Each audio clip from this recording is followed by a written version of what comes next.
Thank you for joining us here on the desk tonight. I'm Mofwe. We're in for Anthony Momodu. It's a great day, no doubt about that. But here we will walk you through some of the big stories coming out of the country tonight, what the imports of these developments is, the implications they have for the country, what the conversation is about, and those who are making the news at this point, and what exactly Nigerians and indeed viewers of global television should be learning in this regard. First off, this evening we're learning that Governor Abba Yusuf of Kano State has now ordered closure of all bank accounts of ministries, departments, and agencies of Kano State's government. Now we understand that the governor gave this directive at a meeting with the chairman of the Kano State Internal Revenue Service and heads of MDAs at the government house just today. In fact, the meeting most likely is still on right now. As we understand, 6 state governments, including Ekiti, Ebonyi, Jigawa, Yobe, Nasarawa, and Bayelsa, have spent about 160 billion naira on airport projects that opposition politicians and aviation professionals now say are classified as unviable. So we have many of these stories coming through tonight, but we're going to take it one step at a time, build one block at a time, and walk you through the noise and the nuances so you understand exactly what these conversations are about on the program tonight. I'm joined by a public affairs analyst who also is a frontline lawyer this country, Ademola Oyedokun, to help us find sense, perspectives, and insights on the desk. It's a delight to have you on the program. It's my pleasure being here this evening. Good evening, Nigerians. And we'll always be ready to express views, opinions about things that can turn the fortunes of Nigeria better from the way we currently experience it. Right, let's get better Nigerians. Yes, of course. I think that's what every right-thinking citizen should be wanting at this point. So let's get right to it. A few years ago, under former President Goodluck Jonathan, we started having the conversation around treasury single accounts. Today, we're hearing that the Kano state government is saying, look, let's shut down all these accounts of ministries, departments, and agencies. And the state government wants us to believe that the whole idea is to ensure that revenues accruing to the government are judiciously utilized. Is this timely or otherwise? To me, it is never too late. And it ought to have been done long ago. As a government, every state government in this country, just like federal government, they have many parastatals under different ministries. They have institutions. Most of these institutions are revenue-generating institutions.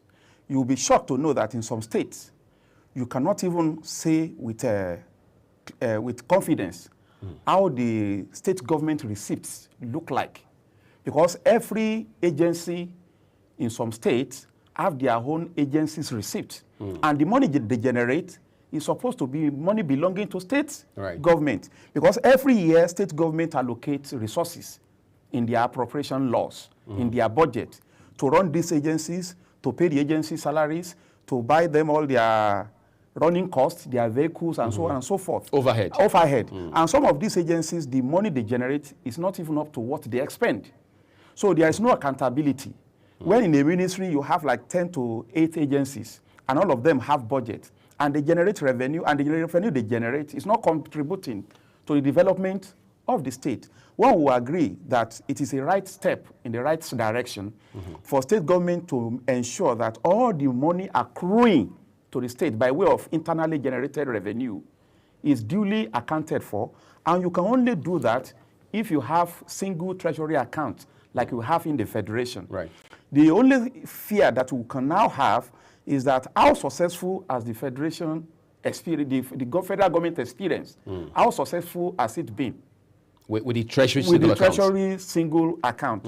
Have these agencies been accountable since we have to pay through remitter and all the money due to federal government goes to single account at the CBN?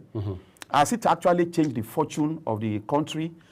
Has it actually increased the revenue generation of the country? If the answer is yes, if the answer is no, what are the reasons why it has not been effective? But one cannot oppose a state government becoming responsible to say that I want to know how much every agency of government is generating. Instead of every agency, you remember before treasury single account, JAMB used to remit about in millions to federal government of Nigeria. But in a single year after the introduction of TSA, JAMB will now remit billions of naira annually. So let's be clear for our viewers now who may not understand the implication of what you're saying. You're saying that the revenue generated by the Joint Admissions and Matriculation Board, JAMB, went up, skyrocketed after the introduction of TSA. But some people are crediting it to the current head or the leadership of the board. Then, before his coming to office, that's talking about Professor Oloyede. Yes. Before coming to office of Professor Oloyede, it was JAMB as an institution that was collecting all the payment for the forms directly for the forms, right. And then they will only disclose whatever they say they have earned. And they will also say they will remove their expenses, they will remove what they have generated, and they usually disclose a very meager amount to federal government. Right. But now you have to pay through remitter. You have to pay through CBN. Yes, there is a single account which has branches of every agency. Right. Then federal government can see clearly at the close of business. At the close of business every day, how much has accrued to each of the agency. Right. To me, it enhances accountability and it has reduced corruption in that regard. So I remember during the 2015 election campaign, when Goodluck Jonathan said, corruption cannot be fought by dumping people in prisons, by arraigning people in court, that we could only fight corruption through technology. That was when he said that stealing is not corruption, and it became controversial. It became controversial because Nigerians, we laughed at him then. But you cannot fight corruption without technology. Without remitter now, federal government cannot know how much it earns per day. But if every dictum and hurry, even if you want to change your name now under National Identity Management Agency, you have to pay through remitter. The money has to go to CBN. So it's not the agency itself does not even know how much it owns until they cross-check from federal government account. So to me, it allows accountability, and all the state of the federation ought to have adopted that system long before now. So it's a very good step in a very right direction by the governor of Kano State, and I will implore all other state governors to toe the same line. I'm glad that you're incidentally talking about the Treasury single account now. It is what is just being adopted in Kano now. Yes, a few years before now, we saw that even some parastatals of government, particularly universities, public universities, were saying, no, you have to exempt us from the TSA. And then federal medical centers, and then teaching hospitals, and then emergency services, agencies under humanitarian ministries, also saying that if you tie us to the apron strings of the TSA, you are going to make our work even unnecessarily harder. How do we manage that extra baggage that comes with the blessings of the TSA? To me, what they are saying is not justifiable. Why is that? They shouldn't have said they should not be enlisted under the TSA. On that platform? Yes. But at least there should be a separate regulation for such agencies that need a quick access to fund. Or they should always make a appropriation. They should budget well. The amount they may need should always be set aside for them. Just in case. It's just in case they need anything. But to say an agency should be exempted from federation or state treasury single account is an attempt to allow corruption to continue to manifest. I remember when ASU, when we were talking about integrated payment services, IPPS for salary. Right. When we have a solution, businesses are done to date employing technology to allow accountability. If you want to know how many civil servants are there and how many ghost workers are there, it's only through biodata gathering that you can find out the fact. It's when you ask workers to physically come and verify, capture their biodata, their data, that you will know that the salary we have been paying to Mr. AYZ has always been a ghost worker. That is when you can authenticate how many staff you have. But when a group of workers, because they believe they can hold government into ransom by threatening strike, say don't capture us, that means they have skeleton in their cupboard. When we have if we actually want transparency, when we have technological solution that can bring an end to corrupt practices, all agencies should adopt it. There should be no exemption. And if there is a particular or a peculiar circumstance that makes it very difficult for a particular section of our society, what we should do is to accommodate such section of the society by creating special special environment that will not cause any hardship on the segment, and it will not cause any hardship on the larger society. That's what we should do. I don't think any agency of government should be exempted from treasury single account if we really want accountability. And if it is for the access to fund, they should be accommodated, or they should have a preemptive budgetary allocation for such a need.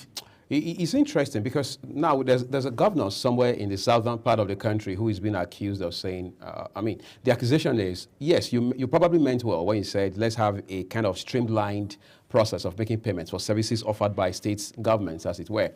But then they are also accusing the governor of warehousing all the monies in a particular bank where he has vested interest and so on and so forth. How do we also find our way around all of these hula baloo, as I'd like to call it? The citizens of that state, they elected that governor. Right. And when you are given the opportunity to serve people, I think you should do that with utmost good faith. Because we cannot, corruption is endemic in this part of the world, and it is in every arms of government. We have it in the executive, we have it in the legislature, and we have corrupt judicial officers. So if a governor is in office and is not is trying to introduce a treasury single account that all the money belonging to state should go to one particular bank, I think CBN is a banker's bank. Right. And it's government bank. It can be a banker to federal government, can be a banker to state government, even to local government. It's only individual that cannot own private account with Central Bank of Nigeria. If such a governor actually want to be transparent, why should a commercial bank where such governor has interest be the one receiving all the money that is meant for the state? That is corrupt. And you won't blame people that are criticizing such public officer, because it is manifest that you have interest in this bank, and that's where you root.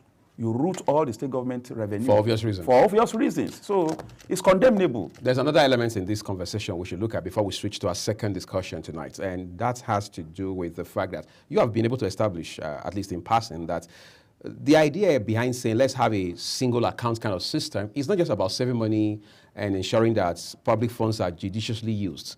It's also about being able to, as it were, identify ghost workers and those who are committing sharp practices within the public space and so on and so forth. But that's interesting, maybe even laughable, because you see, for example, a state government where the governor wakes up and says, so far, this is my 6th year in office, we've been able to fish out 1,200 ghost workers, and then the governor leaves office after 2 years or less. Another governor comes and within 1 year says, we've been able to fish out 950 ghost workers who have been in the system for more than 19 years. You are wondering, hold on a second, how?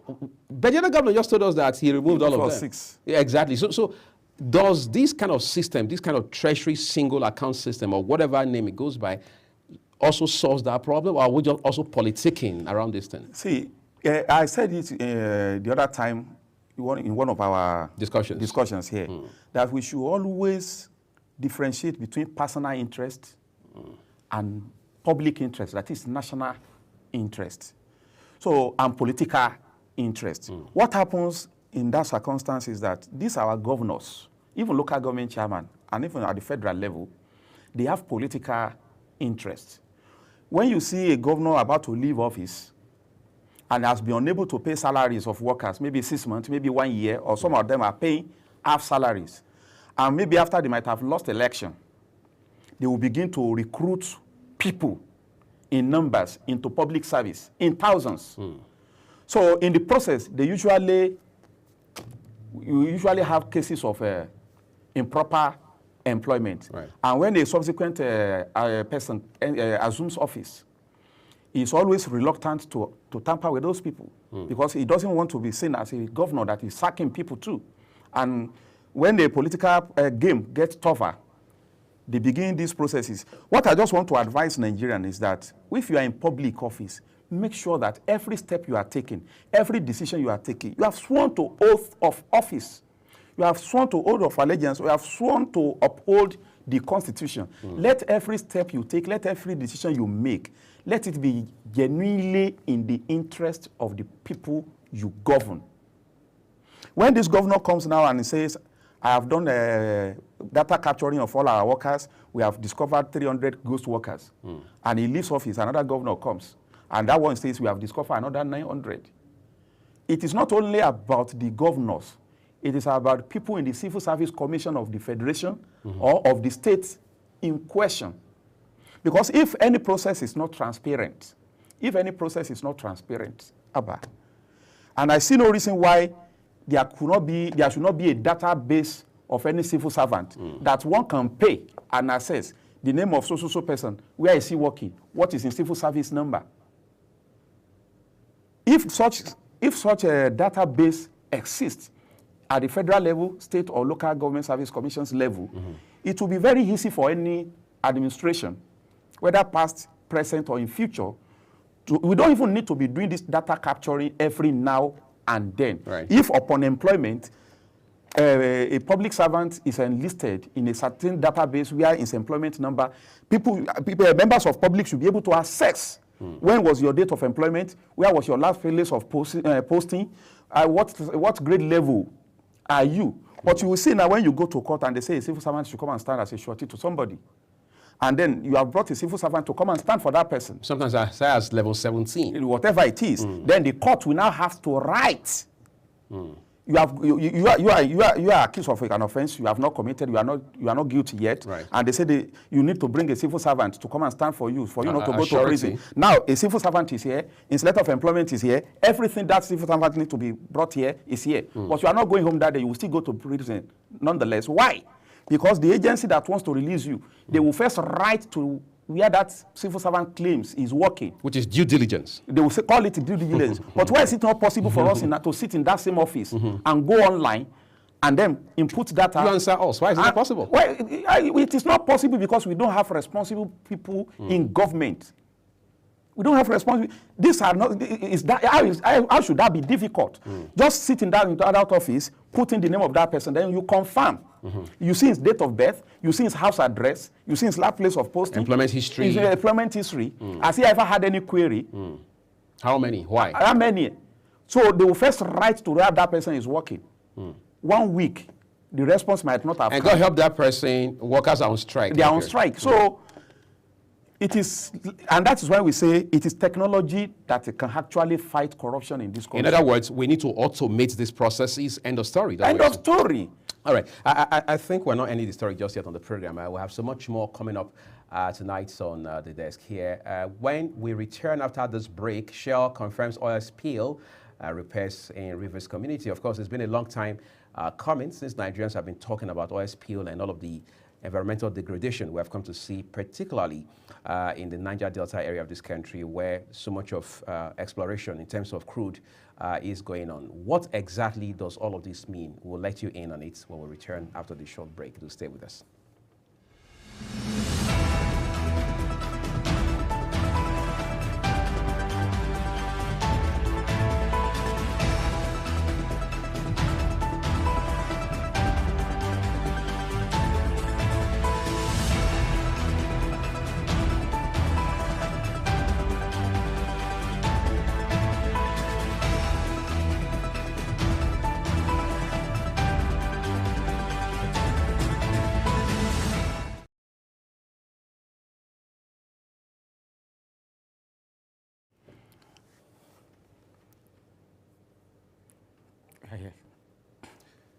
Oil giant Shell Petroleum Development Company of Nigeria Limited has confirmed a spill on its Trans-Niger pipeline in Elelowo in Obiakpo local government area of Rivers State. Now, the company, however, said the spill resulting from a leak on the pipeline has been contained and repairs completed.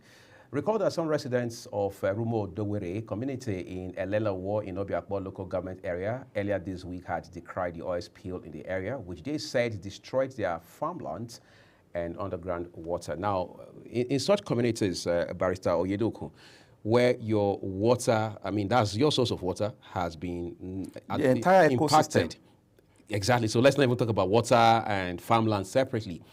Recall that under the leadership of former President Muhammadu Buhari, we were told that there was going to be some $20 billion cleanup exercise, compensation or what have you, that came from an offshore court.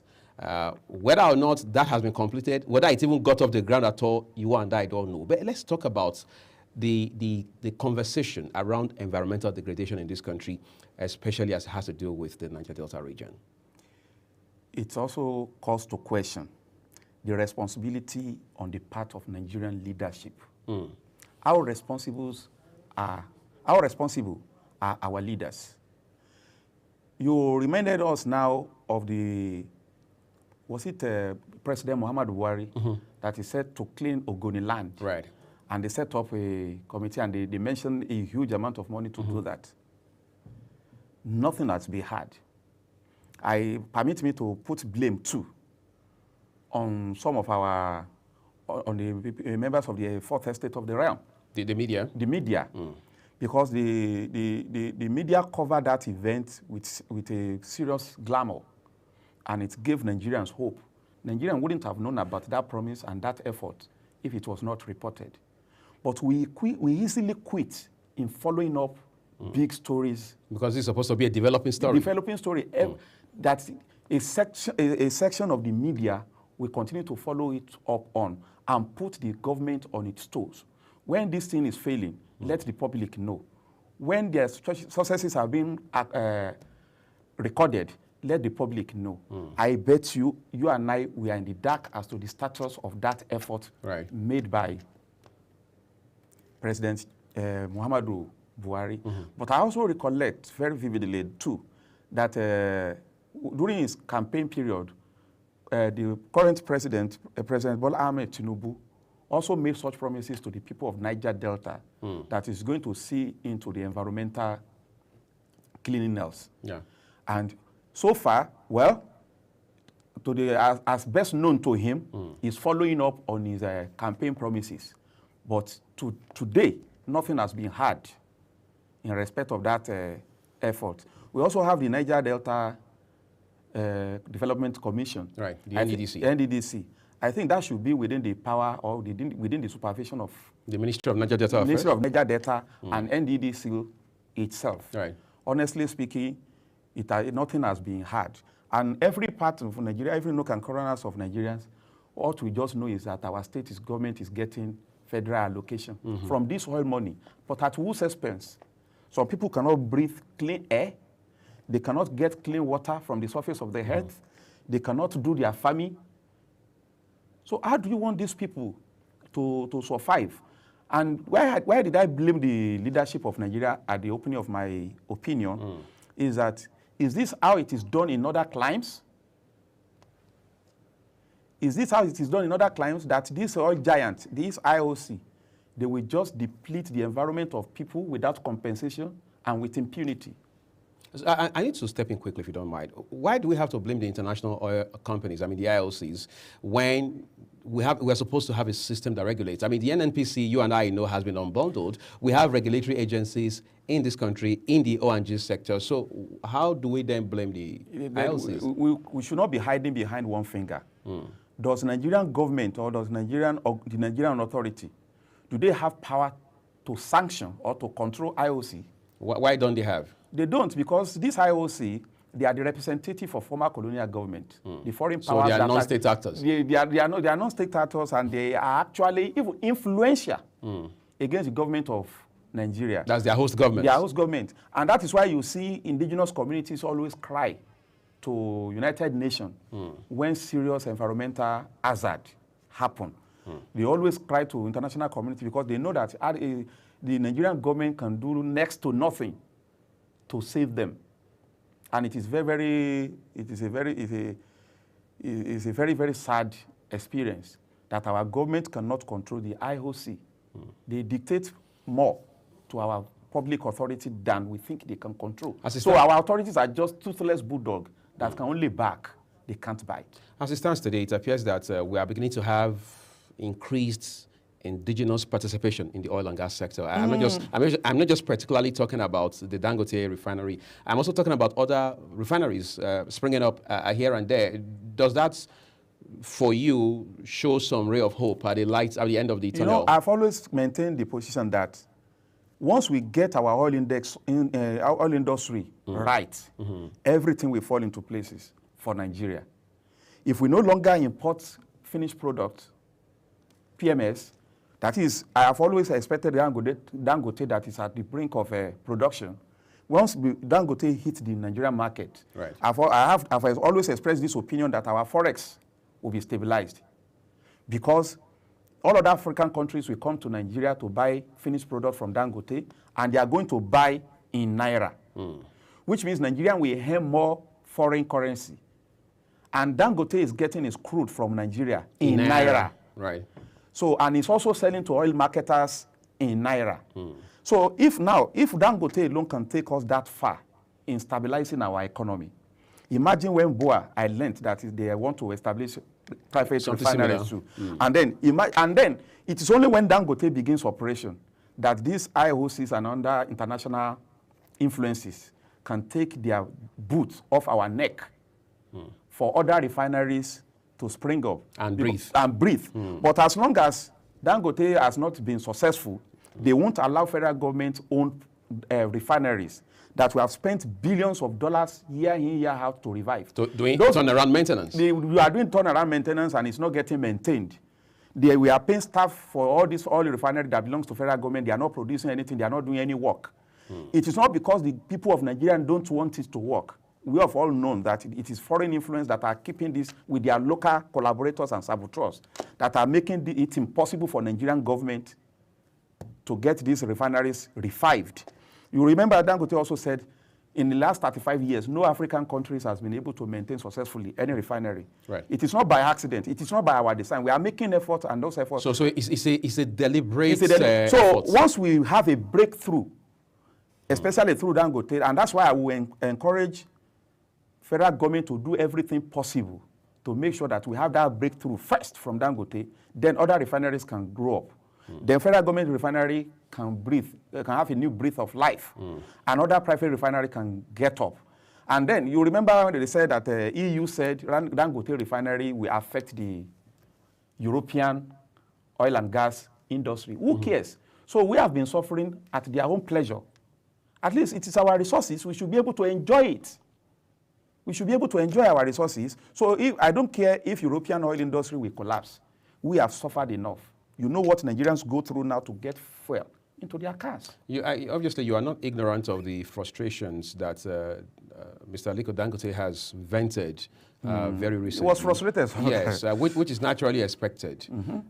It will appear there's a knee on his neck, so the man can hardly breathe, to the point that even an agency of government regulating the oil industry even said that, talking about the sulfur level in his product, talking about the fact that it does not even have an operational license to start with. And now the man says the cabal in the oil and gas sector is stronger than the one you have in drugs in Latin America. So the NDPR statement that Dangote's product is inferior, that Dangote's company is at 45% completion, that he has not been licensed, is a ridiculous statement to make. It's an embarrassing.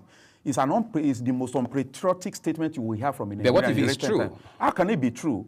Dangote's refinery was commissioned before the end of the tenure of President Muhammadu Buhari. Right. Everybody was there. The former CBN governor, Emefiele, was there. The current president was there as an elected president-elect. So what was commissioned then? I need to ask this, just so we are clear. Perspectives are very important. That you have commissioned, you and I know beyond this Dangote issue, that the fact that you have commissioned a facility, for example, is not necessarily a guarantee that it's functional. We're talking about operationality. Who commissions a project at 45%? But we have seen even governors across the state since 1999 do that. That is for public office to score political, to get a political score, to settle political score, and to paint a picture of achievement. This is a private-owned company. And then aviation fuel, Dangote is currently supplying aviation fuel to people. And many well-meaning Nigerians have visited that place. That Dangote refinery has been adjudged one of the best in the world and the largest self. So, this country, we just need to be more patriotic, and we have to help our country. Do you think there's rivalry between the idea that Dangote even started this refinery? Because the man is now saying, I mean, he has said, it's public knowledge, that he probably should have not even started this project in the first instance. And we're hearing that this is a vision that got, give or take, 18.5 billion US dollars. Of course, we both know that's not a little amount of money. Do you think there's rivalry between Dangote and some vested interest in the regulatory end of the market? Because this is becoming more intense and, like you said, embarrassing by the way. The only rival Dangote has are foreign oil companies. Not local. Not local. Okay, who is having rivalry? Which other company would Dangote be rivaling with? We have rivalry with. Does it necessarily need to be a company? Maybe individuals who are, critical investors in the sector?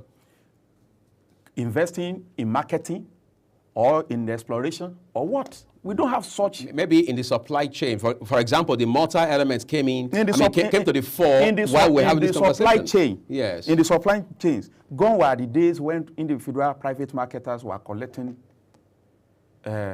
subsidy. The MD of NNPC came out and said in the last 9 years, no private marketer has been paid subsidy. That it was NNPC that was importing all this fuel. And then the federal government fixes prices.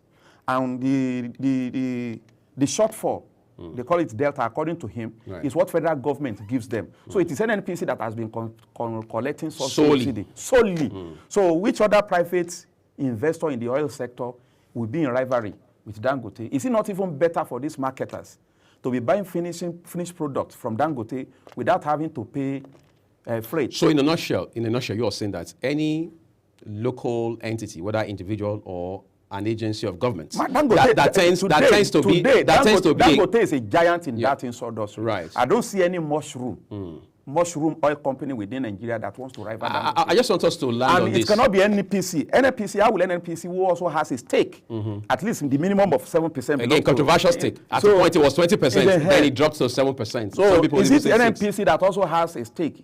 That dropped from 20 to 6%. That will be rivalry. That will be in rivalry with NNPC. So let's be clear, Barrister Oyedeokun. So your opinion, your sense of this whole development is that if there's any individual, whether a DG of an agency or an executive secretary who by action or inaction has shown tendency to be against the Dangote refinery, there's a chance that they are working for a foreign entity. Definitely, all of us knew that inability of federal government to revive our public refinery all this while is because of international politics, international trade and politics. And now Dangote is about to break that jinx.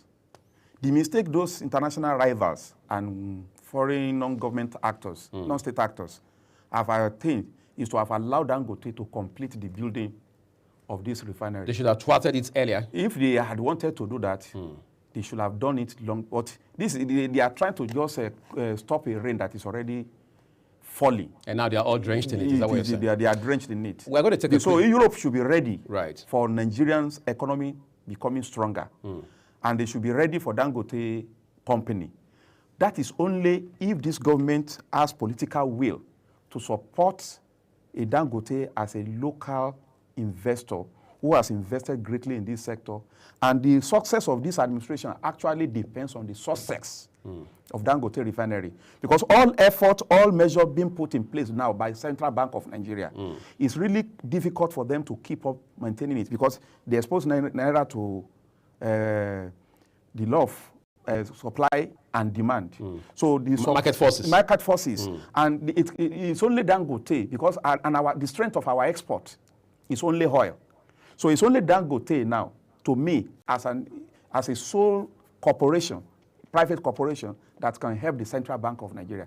So if this administration does not support Dangote and make sure that he succeeds, I don't see this government achieving any result on any of its campaign promises. Because the more without the Dangote factor, I'm telling you, the more Naira continues to fall, because Dangote selling oil, finished product to African countries in foreign currency earn us more dollar. Without that, I don't see how this government, because Naira will continue to fall, and the reputation of this government, this administration will continue to be soiled. That's not something we wish for, apparently. But yeah, we're taking a quick break, everyone. But the conversation around the oil and gas sector has not ended just yet. When we return, external auditors have been scheduled to examine NNPCL 2.6 trillion naira subsidy claim. Of course, you're a bit surprised because you're wondering if we actually, going by the announcement on the 29th of May last year by President Bola Tinubu that subsidy payment is gone, all right, is anything to go by? Probably by now, the issue of subsidy and all the factors around it should be a thing of the past. But that's not exactly the case because now the federal government has finally initiated plans to enlist the services of an external auditor to verify the 2.7 trillion naira fuel subsidy claim by the Nigerian National Petroleum Company Limited against the government. We will help you find all the sense in these after this break. Stay with us, everyone.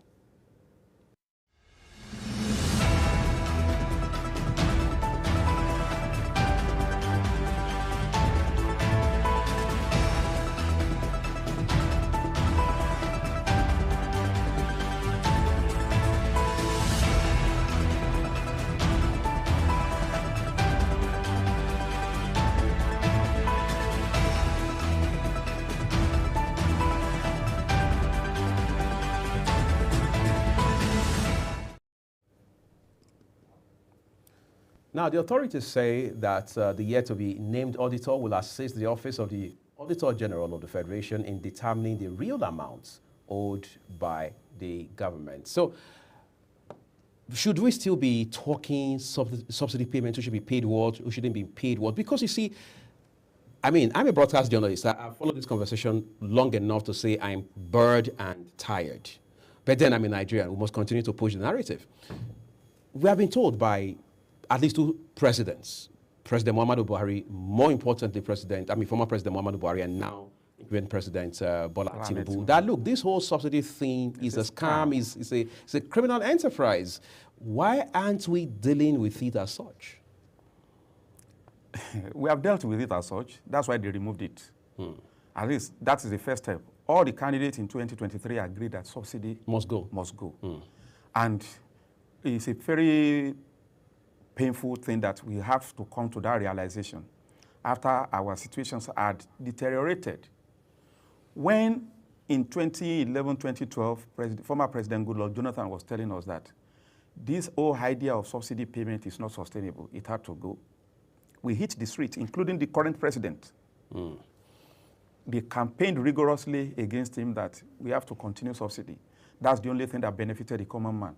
When they remove subsidy, the money will go to their pocket. They are stealing, there is corruption, the money will not get to people. I don't know whether it is getting to you now. It is not getting to me. But it's getting to your state governor, is it not? It's getting to the state governor, and we are not holding the state governors accountable. Now, they have removed subsidy, and there's this backlog of claims. Right. That is around 2.2 trillion naira, dollars or naira. I will say naira. Now, let's look at it. This president, Bola Ahmed Tinubu, is known for, is an accountant himself. And I think he believes in forensic examination of book of finance of wherever he worked.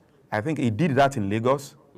And immediately upon assumption of office, he did that against the Central Bank of Nigeria to authenticate some fictitious transactions.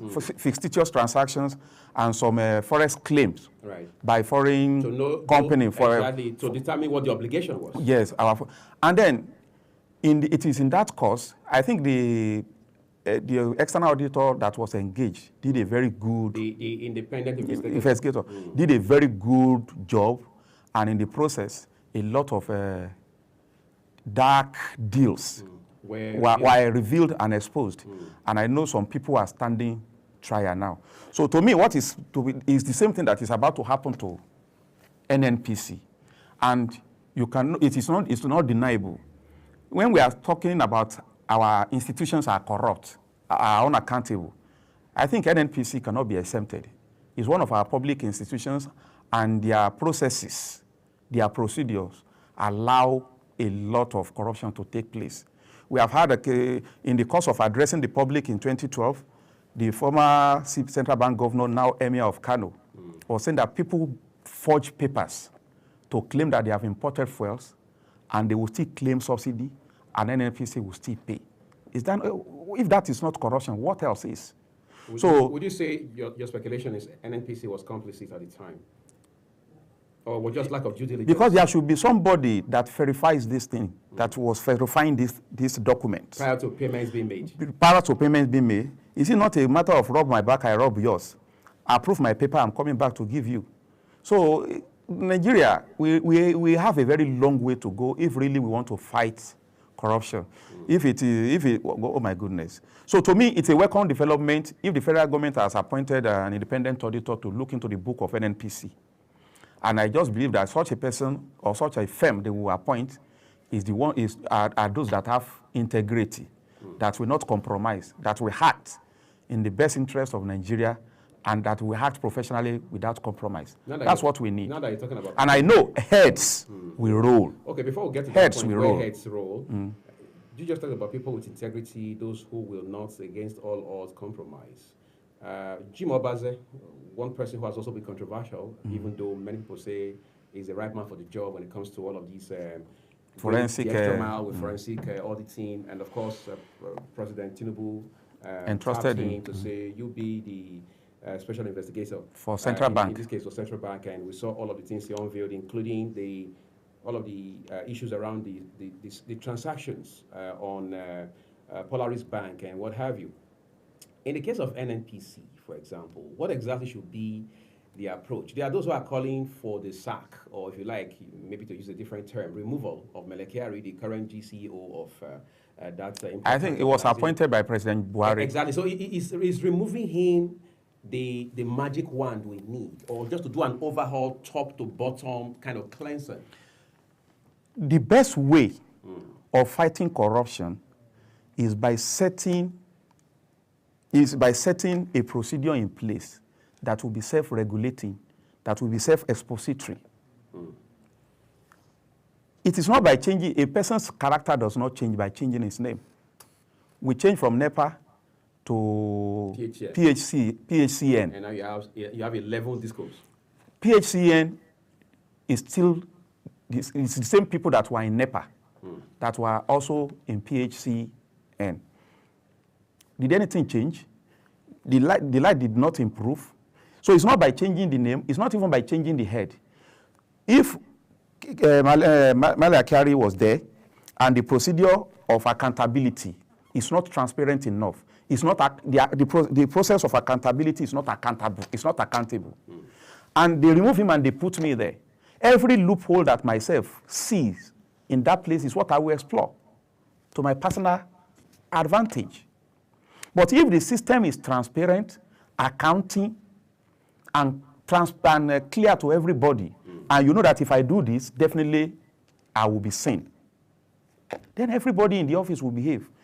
See, closed circuit TV, CCTV, is not put in a place for people not to steal.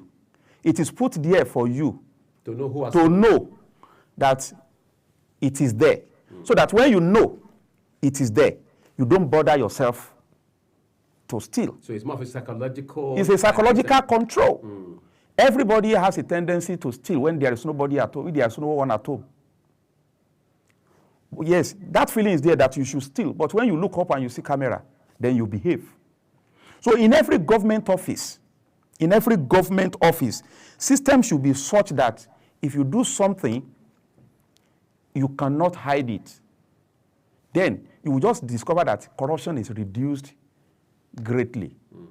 But as long as the system still allows it, that is when they say build strong institution, they are not saying bring Dora Akunyili of blessed memory as head of NAFDAC. She was strong. She was very, very, very strong. And after she left, NAFDAC remained NAFDAC. Their civil service procedure and rules still remain civil service procedure and rules. Whether the current person who occupies that office does well or not is left for Nigerians to judge. So it's not about the strong individual in public offices. It is about having strong institutions. It's not having accountable individual in positions. It's about having a very transparent accounting process that will make it quickly observable if somebody is derailing, if somebody is stealing. It's not about individual, it's about the system. Our system in Nigeria, in every public institution, is very, very, very, very, very porous. And everybody that goes into the office and come out, they explore all the loopholes to their personal advantages. And this is a country where people don't take responsibility. People don't suffer for whatever wrong they have done. Anybody can sweep anything under the carpet. So it's not about carry. If they remove carry and they put another person. Every human being lives by instinct. So once there are loopholes that you can employ to your personal advantage, who will not? I think there's so much to talk about in this regard. Who will not?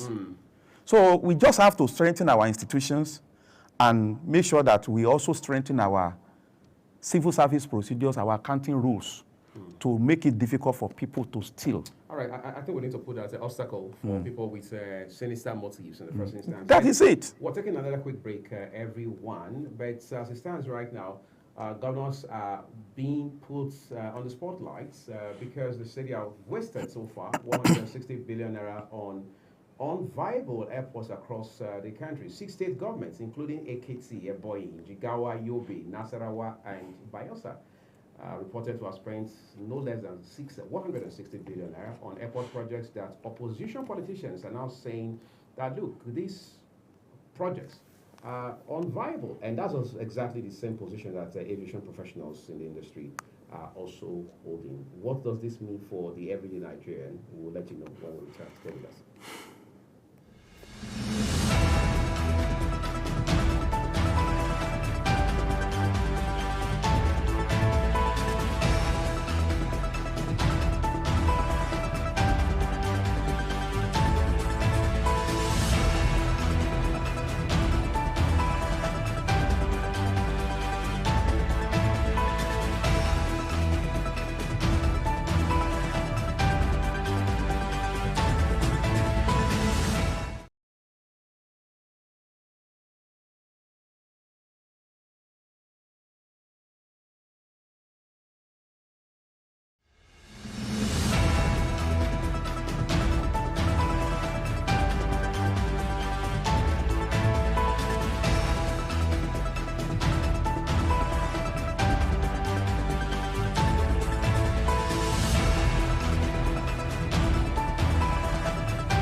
Now, stakeholders in the aviation sector are saying the huge public funds expended on the facilities now known as unviable airports amount to nothing but waste. Let's talk about this quickly because we have just no more than 2 minutes to go.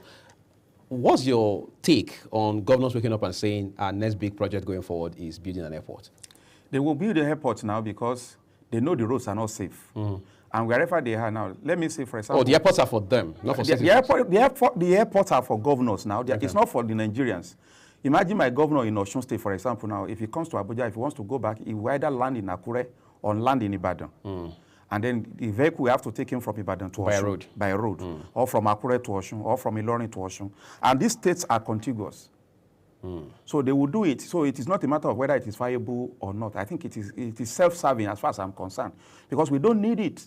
Why can we have an airport in Akure and we still have another one in Ekiti? Akure and Ekiti used to be the old...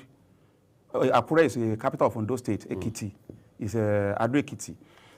Both states used to be the old Ondo State. And they are just... they are contiguous. You can't drive 1 hour between the two states. You can't drive 30 minutes. So why do we have proliferation of airports in all the states? And then who is giving them the license to establish this airport? Because I know the Ministry of Transport or Ministry of Aviation and the airport management authorities, they will have to license a state government before they will establish.